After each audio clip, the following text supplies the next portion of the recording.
Se você tiki para bom que não e acaba de falar na que também de dois projetos que também nós preparar e plano de europeia tempo aí para o que trata de distribuição aqui na São Nicolás está em construção também se você um tiki mais para bom tá tem ruína para aí na de condomínios na Rogers Beach hope aí que dá para já está aqui também está em desenvolvimento agora aqui na que bota mira com é boom que também tem uma vez com 5 de junho chega para mim gasta com essa touch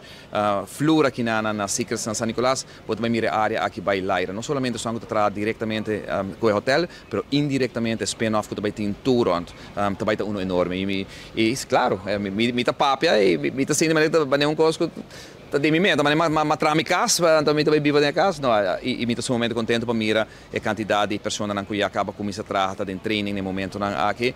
me tá querer San Nicolás por fim a gana depois de mais de 40 anos buscando desenvolvimento. Nós estamos acordo, o governo não traz 3 blocos agora como prometida aqui riba não desintegrar, nunca não vira nada. Minha